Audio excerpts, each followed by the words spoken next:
Natumaini wote mnaendelea vizuri. Hiyo ndo furaha yangu, kuona familia yangu inazidi kuendelea vizuri.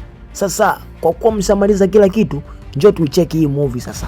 Unaikumbuka Queen of the Campus, ikiwa ni sehemu yake ya 4. Haya, njoo tuiangazie. Na leo tunaanzia pale pale tulipoishia. Hebu tukumbushane kidogo. Nyuma kidogo tulianzia hapa. Huyu binti bwana, yani Isla, aling'ang'ana kinoma kukaa katika hiki chumba cha Allison. Alisema kwamba yeye hatoki hata ufanye nini, yani hatoki mpaka huyo Allison mwenyewe aje. Aliambiwa, lakini aling'ang'ania kukaa. Sisi tukamwacha bwana, akaendelea kulala katika kitanda cha Allison na akafanya vitu vyote ambavyo yeye anavijua. Sasa baada ya muda tunamwona Allison akiwa anashuka. Kashuka kwenye ngazi, akamkuta mbwa wake. Akaanza kumwambia, shida ni nini? Mbona niangalia hivyo? Afu leo unaonekana upo serious kweli yani. Mbwa wake akamjibu kawaida, akamwambia, sasa kama utarudia kufanya makosa yale ambayo uliyafanya kule nje, basi nitakufanya ujutie. Alafu huyo akamwacha, akamwambia mwenzake tuondoke. Baada ya muda kidogo, yule demu wake na Allison, yule ambaye alimwacha aka kule ndani, akamwambia kwamba waachane na kila kitu kimeisha. Eti kaja katika siku ya Allison. Allison akamwambia kwamba hivi wewe uelewi au kichwa kigumu, yani kichwa maji. Akasema mimi nachoelewa ni kwamba wewe ni bado boyfriend wangu. Yani mwanamke ni mbishi kuachika. Sasa walipofungua mlango na kuingia ndani, walichokiona, kila mtu akuamini macho yake kwa upande wake. Wewe unafanya nini humu ndani? Yani kwa nini upo hapa? Binti pia kaanza kusema kwamba kwa hiyo Allison umeona itoshi sasa, umeamua nitafutie na mtu wa replacement kwa ajili yangu Yani jana tu, yani leo shanitafutia replacement. Akamwambia wewe kaa kimya. Akamwambia nikae kimya kivipi? Nahitaji maelezo. Kwa nini yani tuachane bila sababu ya msingi? Haya, niambie sababu gani unafanya mpaka mimi na wewe tuachane? Haya, niambie hiyo sababu. Akamwambia, unataka kujua sababu? Yani kwa sababu kwamba wewe ni mwanamke mbaya, mchafu, sijawahi kumpenda katika maisha yangu. Nachokijua ni kwamba siwezi nikadeti na mwanamke kama wewe. Hebu jiangalie. Wewe ni wakuwa na mimi kweli? Binti alimshushuka kinomani. Kabla hajaongea chochote, jamaa akaanza kumuita mfanyakazi wake. Darius, come here. Darius akaja. Kumbe huyu mbwa wake ndo anaitwa Darius leo mmemjua jina lake sasa. Niliwaambia siku moja mtakuja kumfahamu. Haya, jina lake ni Darius. Lakini kama utaona hilo jina ni gumu, basi unaweza kumuita mbwa wake Allison. Ndio jina lake hilo. Haya bwana. Allison akasema, haya mtoe nje, sitaki kumuona. Darius akafanya kama alivyoambiwa, akamtoa binti nje. Ni aibu tu. Sasa Allison akaamua arudi kwa yule binti ambaye amekaa katika kitanda chake. Akamsogelea, nilikuuliza kwa nini umekaa hapa? Binti akasema, ni kwa sababu tu nimepumzika. Alafu nilikuwa nakusubiri wewe. Ulikuwa unasubiri mimi kivipi? Yani wewe una appointment yote na mimi? Akamwambia kwamba mimi sitaki kujua, lakini kiukweli mimi nataka tu niongee na wewe.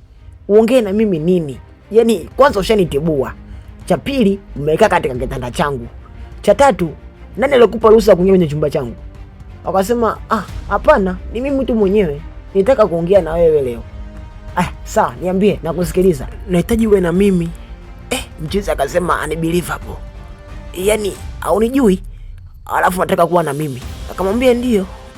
Nisikilize basi. Nikusikilize nini sasa? Wakati unaingia katika chumba changu, yani kama ni duka la ice cream. Binti akakazana na kusema kwamba najua wanawake wengi wanakuja kwako kwa ajili ya hela. Najua, lakini kwangu mimi ni tofauti. Sipo kwako kwa ajili ya hela. I swear. Lakini nahitaji niwe karibu na wewe. Ni sawa, unaweza kuniona mimi mtoto, ni mdogo sana kwako, lakini na vitu vingi sana vya kukupa. Vya kumpa? Mbona mimi mwenyewe kanishtua? Anataka kumpa nini mwenzake? Haya, tuendelee kumsikiliza. Kiukweli mimi nakupenda. Yani binti kafunguka kabisa, yani wazi. Hajajali chochote. Eti anampenda kweli Allison. Na akamalizia kwa kusema, nataka niwe mpenzi wako. Nataka niwe girlfriend wako. Kwa hiyo maamuzi ni yako sasa. Isabella. Mbona umefika mbali mama? Ni kweli kabisa upo serious unataka kuwa na Allison? Mwenzako umetoka umeona kaachwa tu hapa pembeni, yani sio mita nyingi kaachwa, alafu wewe unaanza kulilia kuwa karibu naye. Anyway, tuendelee na story tu. Ila wakati wanaendelea kuzungumza, mbwa wake na Allison alifika, yani Darius. Alipofika akamwambia kwamba nimeshamtoa nje, yani yule mwanamke kashaondoka. Akamwambia sawa, ni nzuri hiyo. Lakini mara ghafla akabadilika. Yani Alison alipomcheki Darius, then akamwangalia yule binti, yani binti wetu Isabella, akapata wazo. Alafu akamsogelea binti na kumuuliza tena kwa mara nyingine kama ushahidi hivi. Akamwambia ulisema kwamba upo tayari kufanya chochote kwa ajili yangu, si ndio? Akamwambia ndio, nipo tayari kufanya. We nyamaza kwanza nimalizie basi kuongea. Yani binti yupo very fast. Akamwambia kama upo tayari kufanya chochote kwa ajili yangu, basi nakuomba ufanye hichi. Nisikilize kwa makini. Naomba wewe hapo udate na mbwa wangu. Hey, mchizi akafanya maamuzi magumu kweli yani. Kaamua hivi, yani kama Isabella anataka kudate na yeye, basi ni lazima adate na mbwa wake kwanza. Yani adate na Darius. Na amempa kabisa na muda. Ni kwa kipindi cha miezi 3. Kwa hiyo kama atafanikiwa kufanya hivyo, basi huenda Mungu anaweza akamsaidia na huko mbeleni labda atakuja kudate. Ni huenda jamani. Haya bwana. Basi sherehe kaisha, japokuwa kwa wengine iliisha vibaya kweli yani. Binti alikuwa amebaki nje peke yake. Hakuna mtu kuondoka naye, maana watu wote washaondoka tayari. Aliambiwa, lakini yeye aling'ang'ania tu ndani. Haya bwana. Sasa baada ya muda kidogo, Darius akapita. Wewe binti, mbona upo nje peke yako? Na ni usiku sasa hivi.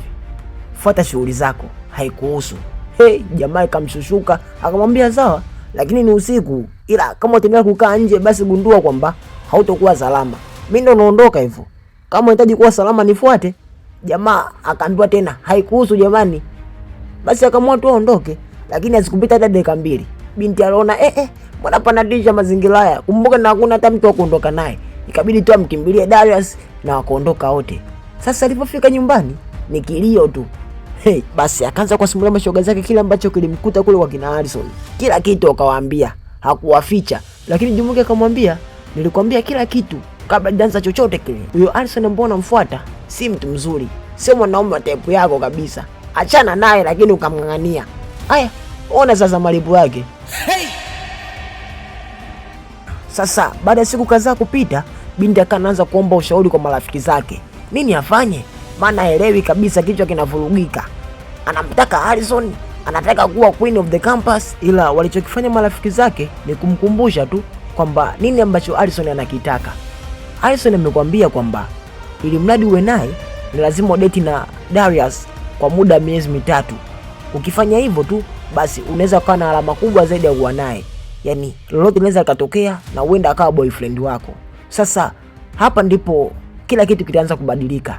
Utapata kile unachokitaka na utakuwa queen of the campus. Hey, mtihani huo, lakini binti inabidi aunywe tu hivyo hivyo, kwa maana hana njia nyingine ya kufanya.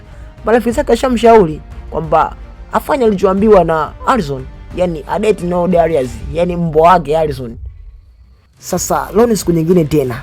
Binti ameamua ajitoe tu kimasomaso. Yani Isabella ameamua kumfuata Alison na kwenda kumpa jibu la ombi lake. Yani alivyoambiwa kwamba yupo tayari kudate na mbwa wake. Kwa hiyo ndo ameenda kutoa jibu sasa. Tumsikilize. Alison ilibidi tu amuulize, umekuja na jibu langu au umekuja kufanya nini hapa? Na kama umekuja na jibu langu, nataka kuelewa jibu ni ndio au hapana. Na kama hapana ni bora tu uende. Binti akasema, nimekuja na jibu lako. Haya niambie. Nimekubali. Basi mchizi alicheka kinoma baada ya kusikia jibu la Isla kwamba amekubali kutoka na mbwa wake. Alifurahi huyo. Sasa tumsikilize binti. Ili kuonyesha upo serious, akamuuliza mchizi kabisa. Akamuuliza kwamba huyo boyfriend wangu kwa muda yupo wapi? Akamwambia hapo hayupo. Sasa akaenda wapi? Akamwambia sijui alipoenda. Maybe yupo darasani huko anasoma. Akamwambia sawa, nimefurahi kujua. Basi binti akajifanya mcheshi pale na nini. Haya, kwa lini guys? Kwa lini huyo? Akasepa. Ila hebu tusikilizane kwanza. Mimi na maswali kidogo maana ananichanganya kichwa. Hivi kwa ajili gani Alison anafanya hivi kwa Isla? Kwa nini? Ni kwa nini amwambie ili madi date naye ni lazima naye atoke na Darius? Ni kwa nini amemwambia hivyo? Alafu huyu binti huyu Isabella atakuja afya ujue. Ustao utakuja umuue. Hey, naomba unakuwa mwisho sehemu yetu ya 4. Ila usikose kufuatilia kipande kinachofuata. Sheria ni ile ile. Hebu subscribe, comment, alafu turn on notification bell kuhakikisha kwamba taarifa zote au notification zote zinazofika basi zinakuja kwako kwa wakati sahihi. Hiko ndio kitu cha muhimu cha kwanza kabisa kufanya. Anyway, nisipotezee muda. Mpaka wakati mwingine. Bye.